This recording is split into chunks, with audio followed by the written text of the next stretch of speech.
Breaking news చూస్తున్నారు. కొద్దిసేపటి క్రితమే ఖమ్మం అభ్యర్థిని ప్రకటించింది బీఆర్ఎస్. ఇప్పుడు మరికొంతమంది పేర్లను ఖరారు చేస్తుంది. ఒక్కొక్కరిగా బీఆర్ఎస్ అభ్యర్థులను ఖరారు చేస్తున్నారు. మాజీ ముఖ్యమంత్రి బీఆర్ఎస్ అధినేత కేసీఆర్ పార్లమెంటు నియోజకవర్గాల వారీగా సమీక్షల్లోని అధినేత ప్రకటన చేస్తున్నారు. ఇప్పటి వరకు 4 అభ్యర్థుల్ని ఖరారు చేస్తుంది బీఆర్ఎస్. కరీంనగర్ నుంచి బి వినోద్ కుమార్, పెద్దపల్లి నుంచి కొప్పుల ఈశ్వర్, ఖమ్మం నుంచి నామా నాగేశ్వరరావు, మహబూబాబాద్ నుంచి మాలోత్ కవితను ఖరారు చేశారు. అభ్యర్థుల గెలుపుపై నేతలతో కేసీఆర్ చర్చలు జరుపుతున్నారు. అందరితో చర్చించి ఏకగ్రీవంగా అభ్యర్థులని ప్రకటిస్తున్నారు. ఇన్ఫాక్ట్ నిన్ననే పెద్దపల్లికి సంబంధించి కావచ్చు, అలాగే కరీంనగర్, ఈ రెండింటికి సంబంధించి నిన్ననే ప్రకటించాల్సి ఉండింది.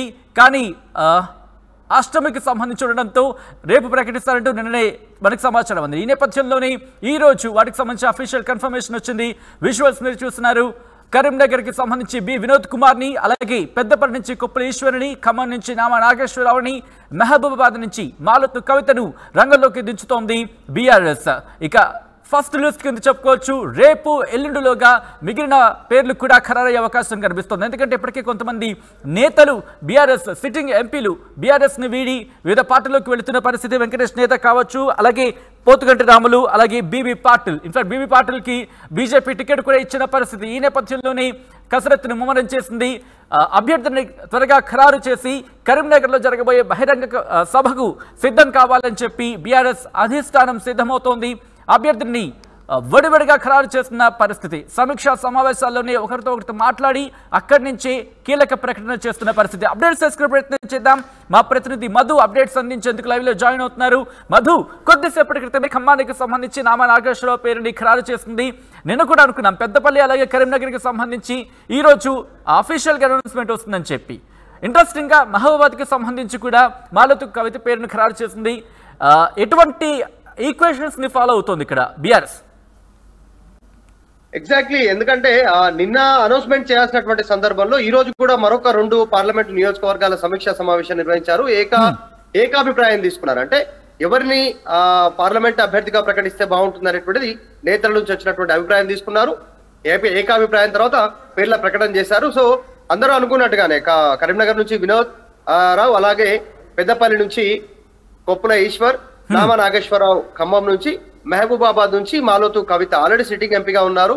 సో మాలోతు కవిత ప్లేస్ లో 2 పేర్లు చర్చకు వచ్చినప్పటికీ కూడా, రెడ్డి నాయక్ గాని ఇంకొకరి పేరు చర్చకు వచ్చినప్పటికీ కూడా మాలోతు కవితనే తెరపైకి తీసుకోవడం జరిగింది ఏకాభిప్రాయం తర్వాత. సో వాళ్ళ ఫాదర్ గానే అక్కడ స్థానికంగా చెప్పినటువంటి నేతల అభిప్రాయం మేరకు ఆమె పేరుని ప్రకటన చేసినటువంటి సిచ్యువేషన్ ఉంది. ఇక ఖమ్మం నామా నాగేశ్వరరావు పేరు ముందుగానే డిసైడ్ అయింది. కానీ ఈ మధ్య కాలంలో కొన్ని వార్తలు స్పెక్యులేషన్ అయ్యాయి, ఆయన పార్టీ మారే ఆలోచన చేస్తున్నారనేటువంటి దానికి ఫుల్ స్టాప్ పెడుతూ కేసీఆర్ సమాలోచన చేసిన తర్వాత పార్లమెంటు నియోజకవర్గానికి సంబంధించిన నేతలతో మాట్లాడిన తర్వాత పేర్లు ఫైనల్ చేశారు. కరీంనగర్ నుంచి వినోద్ కుమార్, అలాగే పెద్దపల్లి కొప్పులేశ్వర్, ఖమ్మం నామా నాగేశ్వరరావు, మహబూబాబాద్ మాలోత్ కవిత 4 ఎంపీ అభ్యర్థులను ఏకాభిప్రాయంతో ప్రకటన చేశారు. రోజువారీగా ఉంటాయి. రేపటి నుంచి వరుస సమీక్షలు ఉంటాయి. వరుస సమీక్షల్లో ఏకాభిప్రాయం తీసుకున్న తర్వాత నేతలకు సంబంధించినటువంటి పేర్ల ప్రకటన ఉంటుంది. ఇప్పటికీ మనం చూసాం, ఆల్రెడీ బీబీ పాటిల్ జైరాబాద్ నుంచి ఒక సిట్టింగ్ ఎంపీ చేజారిపోయారు. ఇదే పెద్దపల్లి నుంచి ఇప్పుడు ఏదైతే కొప్పులేశ్వర్ ప్రకటన చేశారో సిట్టింగ్ ఎంపీగా ఉన్నటువంటి వెంకటేష్ నేత ఆల్రెడీ కాంగ్రెస్ పార్టీలో జాయిన్ అయ్యారు. నాగర్ కర్నూలు నుంచి ఎంపీ పోతుగంటి రాములు, ఆయన కూడా కొడుకుతో సహా వెళ్లి ఢిల్లీలో బీజేపీలో జాయిన్ అయ్యారు. ఆయన కొడుకుకు టికెట్ కూడా అనౌన్స్మెంట్ చేసింది బీజేపీ. ఈ నేపథ్యంలో ఇంకా కొద్దిమంది మారే అవకాశం ఉందనేటువంటిది చర్చ కూడా నడుస్తా ఉంది. ఈ మధ్య కాలంలో పార్టీని వీడుతున్న నాయకుల సంఖ్య ఎక్కువ అవుతా ఉంది. మాజీ మేయర్ కావచ్చు, మాజీ డిప్యూటీ మేయర్ కావచ్చు, రీసెంట్ గా వరంగల్ సంబంధించిన మేయర్, అలాగే మరొక 2 నుంచి 3 రోజుల్లో ఒక 2 ఎమ్మెల్యేలు టిఆర్ఎస్ పార్టీని వీడి కాంగ్రెస్ పార్టీలో వెళ్ళడానికి ప్రయత్నం చేస్తున్నారని, ఇంకొక కొద్ది మంది సిట్టింగ్ ఎంపీలు ప్రాజెక్టు ఎవరైతే బీఆర్ఎస్ సిట్టింగ్ ఎంపీలుగా ఉన్నారో ఆ ఎంపీలు కూడా మరొకరు 2 నుంచి 3 బీజేపీ వైపు చూస్తున్నారు అనేటువంటి వార్తలు వినిపిస్తా ఉన్న నేపథ్యంలో కేసీఆర్ కాస్త అలర్ట్ అయ్యారు. సమీక్ష సమావేశంలో మాట్లాడారు, పేర్లు ప్రకటన చేశారు. ప్రకటన చేసినటువంటి నేపథ్యంలో ఈ మహబూబాబాద్ ఖమ్మంకి సంబంధించినటువంటి పార్లమెంట్ నియోజకవర్గ నాయకులతో ఒక మాట చెప్పారు కేసీఆర్. మొన్న జరిగినటువంటి ఎన్నికల ఫలితాలను చూసి అధైర్యపడద్దు. మహామహులైనటువంటి రాజకీయాల్లో ఉద్ధరణులైనటువంటి ఎన్టీఆర్ లాంటి వారికి ఇలాంటి పరిస్థితి ఎదుర్కొంది. ఉమ్మడి ఆంధ్రప్రదేశ్ లోనే టీడీపీ తుడిచిపెట్టుకుపోయినటువంటి పరిస్థితి ఉంది. పూర్తిగా నిర్వీర్యమయ్యేటువంటి స్టేజ్ లోకి వెళ్ళి మళ్ళీ పునర్వైభవం తీసుకున్నటువంటి పరిస్థితులు ఉన్నాయి. సో మనకు మంచి రోజులు వస్తాయి. ఆల్రెడీ కాంగ్రెస్ పైన ప్రభుత్వంలో ప్రజల్లో వ్యతిరేకత వచ్చింది. త్వరలోనే మనం రికవర్ అవుతాము. మనలో చురగొనేటువంటి ప్రయత్నం చేయండి. మనం ప్రజలకంతా మంచి చేశాము, కానీ ప్రజలు మనకు ప్రతిపక్ష పాత్ర ఇచ్చారు. ఆ ప్రతిపక్ష పాత్రను కూడా హుందాగా పోషిద్దాం, సమర్థవంతంగా పోషిద్దాం. త్వరలోనే ప్రజలకు మన విలువేంటో తెలుస్తుంది అంటూ కేసీఆర్ వ్యాఖ్యానం చేశారు. సో ఇప్పటికే చాలా తప్పిదాలు చేస్తా ఉంది కాంగ్రెస్ ప్రభుత్వం. అవినీతి ఆరోపణలు వస్తున్నాయి అప్పుడే కాంగ్రెస్ ప్రభుత్వం పైన.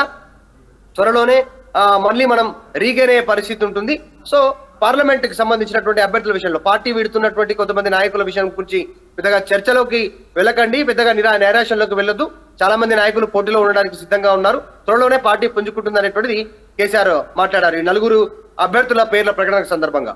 కానీ మధు, ఇక్కడ పెద్దపల్లికి సంబంధించి కావచ్చు, మీరు అన్నట్టుగా నాగర్ కర్నూలు, జహీరాబాద్, పెద్దపల్లికి సంబంధించి టికెటింగ్ కన్ఫర్మ్ చేశారు కొప్పలేశ్వర్. కానీ నాగర్ కర్నూలు అలాగే జహీరాబాద్ అక్కడ ఉన్న సిట్టింగ్ ఎంపీలు, బీఆర్ఎస్ కి సంబంధించిన 2 సిట్టింగ్ ఎంపీలు కూడా ఇప్పుడు పార్టీ మారిపోయిన పరిస్థితి. ఇక్కడ ఎందుకు ప్రకటించలేదు? ఇక్కడ ఎవరెవరి పేరును పరిశీలిస్తోంది? అంటే యాక్చువల్ గా ఆ పార్టీలో జరుగుతున్నటువంటి చర్చ ప్రకారం పెద్దపల్లి ఈసారి వెంకటేష్ నేతకు బీఆర్ఎస్ నుంచి సిట్టింగ్ అవకాశం మళ్ళీ ఇవ్వద్దు అనేటువంటిది పార్టీలో నిర్ణయం తీసుకున్న తర్వాతనే ఆయన బీఆర్ఎస్ ను వీడి కాంగ్రెస్ లకు వెళ్లారు అనేటువంటిది పార్టీలో చర్చ ఉంది. ఇటువైపు నాగర్ కర్నూలులో కూడా పోతుగంటి రాములకు ఈసారి అవకాశం ఇవ్వద్దు, అక్కడ గువ్వల బాలరాజుకు ఎంపీగా అవకాశం ఇవ్వాలనేటువంటిది పార్టీ అంటే కేసీఆర్ నిర్ణయం తీసుకోవడం జరిగింది. రీసెంట్ గా జరిగినటువంటి పార్లమెంటు సమీక్షా సమావేశాల సందర్భంగా, అక్కడ పర్యటన సందర్భంగా కేటీఆర్ వెళ్ళినటువంటి నేపథ్యంలో కూడా పూర్తి యాక్టివ్ గా గువ్వల బాలరాజు, మాజీ ఎమ్మెల్యే అచ్చంపేటకి సంబంధించి, ఆయనే ఎక్కువగా యాక్టివ్ గా కనపడ్డారు. సో ఇద్దరు పార్టీని విడడానికి, వారిద్దరికి టికెట్ ఇవ్వడానికి నిరాకరించారు. అందుకే పార్టీ మారారు అనేటువంటిది పార్టీలో చర్చ కొనసాగుతోంది. తర్వాత బీబీ పాటిల్ లాస్ట్ టైమే చాలా తక్కువ మార్జిన్ తో గెలిచారు. 5,000 ప్లస్ మెజారిటీతో మాత్రమే మార్జిన్ తో గెలిచారు. కాబట్టి ఈసారి కాస్త కష్టమయ్యే పరిస్థితి ఉంటుంది. కాబట్టి బీజేపీ అయితే అనుకూలంగా ఉంటుందని ఆయనంతకైనా పార్టీ మారినటువంటి పరిస్థితి ఉంది. ఇంకా రానున్నటువంటి రోజుల్లో మరికొద్ది మంది మారేటువంటి అవకాశం అవుతుంది. సో వీటన్నిటిని దృష్టిలో పెట్టుకుని కేసీఆర్ నిర్ణయం తీసుకుంటున్నారు. అభ్యర్థులు చాలా మంది ఉన్నారు పోటీ చేయడానికి అనేటువంటిది ఒక మెసేజ్ ఇచ్చారు. మీరు ఆశ్చర్యపడొద్దు, కాంగ్రెస్ చేసినటువంటి తప్పిదాలే బీఆర్ఎస్ పార్టీకి అనుకూలంగా, లాభంగా, రాజకీయంగా మారుతాయి. ఆ విషయాన్ని మరవద్దు. కాంగ్రెస్ పూర్తి స్థాయిలో ఫ్లాప్ అవ్వడం చాలా దగ్గరలో ఉంది. త్వరలోనే మనం చూస్తాము. ప్రతిపక్ష పాత్ర పోషిద్దాం, ప్రజలకు మన విలువేంటో త్వరలోనే అర్థమవుతుంది అనేటువంటి వ్యాఖ్యలను అక్కడ వచ్చినటువంటి నాయకులకు కేసీఆర్ వివరించే ప్రయత్నం చేశారు. ఈ రోజు 4 అభ్యర్థుల పేర్ల ప్రకటన ఉంది. మిగతా పార్లమెంట్ నియోజకవర్గాల వారిగా కూడా సమీక్షా సమావేశాలు నిర్వహించంటే ముఖ్య నేతల అభిప్రాయాలను తీసుకొని అక్కడ వారి ఎవరైతే అభ్యర్థిగా బాగుంటుందో అభ్యర్థి పేరు ప్రకటన చేయనున్నారు. సో అంటే ఇప్పుడు వెలువడిన లిస్ట్ ప్రకారం చూసుకుంటే కనుక 2 సిట్టింగ్లు ఉన్నారు, 2 కొత్త పేర్లు తెర మీదకి వచ్చిన పరిస్థితి.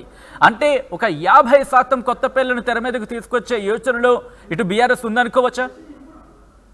ఎవరు ఊహించినటువంటి విధంగా ఈసారి కొన్ని పేర్లు ప్రకటన ఉండేటువంటి అవకాశం ఉంది. ఇప్పుడు ప్రకటన చేసినటువంటి 4 పేర్లు చర్చలో ఉన్నటువంటిది. అందులో 2 సిట్టింగ్ ఎంపీలే.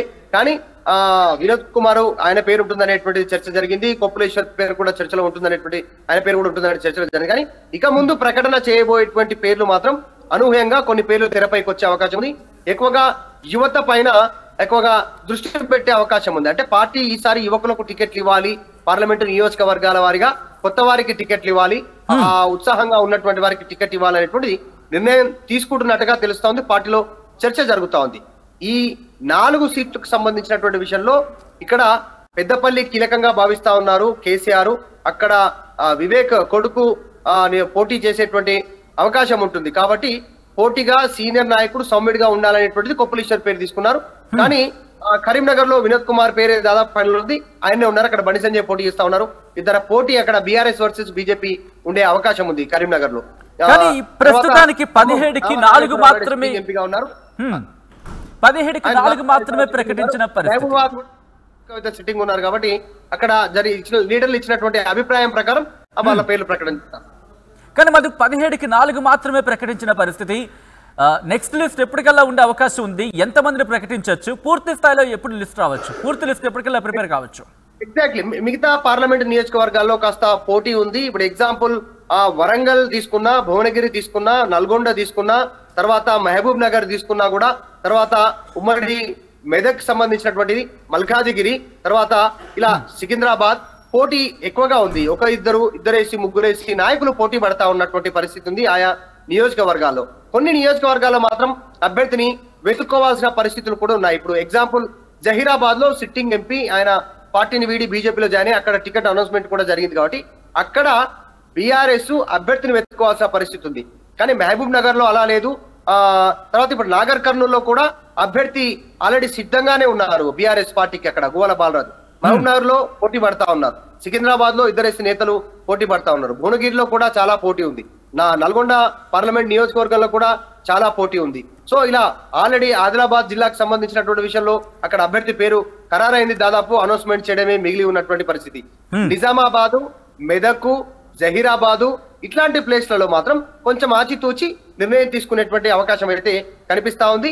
ఇక రానున్నటువంటి రోజుల్లో 2-3 రోజుల్లో కొన్ని పొలిటికల్ డెవలప్మెంట్ జరగనున్నాయనేటువంటిది పొలిటికల్ సర్కిల్లో వార్తలు వినిపిస్తా ఉన్నాయి. చాలా మంది కొద్దిమంది కీలక నాయకులు సిట్టింగ్ ఎంపీలు పార్టీ మారనున్నారు అనేటువంటిది, అంటే బీఆర్ఎస్ నుంచి వేరే పార్టీకి మారే అవకాశం ఉందనేటువంటిది. దాన్ని బట్టి కూడా రానున్నటువంటి రోజుల్లో అభ్యర్థుల పేర్ల విషయంలో ఖరారు విషయంలో నిర్ణయం తీసుకునే అవకాశం ఉంది కేసీఆర్. అలాగే కరీంనగర్కి సంబంధించి సభ జరిగే ముందల్లోపల కల్లా ఎన్ని స్థానాలు ప్రకటించే అవకాశం కనిపిస్తోంది? బీఆర్ఎస్ వ్యూహం ఏంటి? ఎగ్జాక్ట్లీ జనరల్ గా బీఆర్ఎస్ గతంలో కనుక మనం చూస్తే సెంటిమెంట్ లో భాగంగా ఆయన కేసీఆర్ ఎప్పుడు సభ ఎన్నికల సమయంలో సభ ప్రారంభించినా కూడా కరీంనగర్ జిల్లా నుంచే ఆయన ఎన్నికల శంఖారావం ఉంటుంది. సో పార్లమెంట్ ఎన్నికలను దృష్టిలో పెట్టుకొని కూడా ఈసారి కరీంనగర్ నుంచే బహిరంగ సభ ప్రజలు ఉద్దేశించి మాట్లాడనున్నారు, కార్యకర్తలు ఉద్దేశించి అదే వేదిక అదే సెంటిమెంట్ ఫాలో అవ్వనున్నారు. సో ఈసారి కూడా పార్లమెంట్ సంబంధించినటువంటి అభ్యర్థులు సభ కంటే ముందుగానే ఇంకా కొన్ని పేర్లు ప్రకటన చేసే అవకాశం ఉంది. ఏకాభిప్రాయం తర్వాత ఇంకా కొన్ని ఇందాక మాట్లాడుకున్నట్టు కొన్ని జహీరాబాద్ లాంటి సంఘటన, దహలాబాద్, తర్వాత మెదక్, తర్వాత నిజామాబాద్, తర్వాత హైదరాబాద్ ఇట్లాంటి కొన్ని నియోజకవర్గాల్లో మాత్రం ఏకాభిప్రాయం తీసుకున్న తర్వాత పేర్ల ప్రకటన ఉండే అవకాశం ఉంది. వరంగల్ కావచ్చు, ఇట్లా కొంతమంది వరంగల్లో కూడా బాగానే పోటీ ఉంది. వరంగల్ సంబంధించి ఆదిలాబాద్ లో ఇందాక మాట్లాడుకున్నాం. ఇలా కొన్ని విషయాల్లో మాత్రం అభ్యర్థులను చూసి నిర్ణయం తీసుకునే అవకాశం ఉంది. Right Madhu, thanks for update. So మొత్తంగా అయితే మాత్రం ఒక్కొక్కరిగా బీఆర్ఎస్ అభ్యర్థుల్ని ఖరారు చేస్తూ వస్తోంది బీఆర్ఎస్ పార్టీ. ముఖ్యంగా పార్లమెంటు నియోజకవర్గాల వారీగా సమీక్షల్లోనే అధినేత అక్కడ మాట్లాడుతున్నారు. బీఆర్ఎస్ అధినేత కేసీఆర్ వాళ్ళతో మాట్లాడుతున్నారు. ఆ మాట్లాడుతున్న సందర్భంలోని కీలక ప్రకటన కూడా విడుదలవుతోంది. ఇప్పటి వరకు 4 అభ్యర్థిని ఖరారు చేశారు కేసీఆర్. కరీంనగర్ నుంచి బి వినోద్ కుమార్, అలాగే పెద్దపల్లి నుంచి కుప్పల ఈశ్వర్, ఖమ్మం నుంచి నామ నాగేశ్వరరావు, మహబూబాబాద్ నుంచి మాలోత్ కవిత అభ్యర్థుల గెలుపుపై నేతలతో కేసీఆర్ చర్చలు జరుపుతున్నారు. అందరితో చర్చించి ఏకగ్రీవంగా అభ్యర్థులను ప్రకటిస్తున్నారు.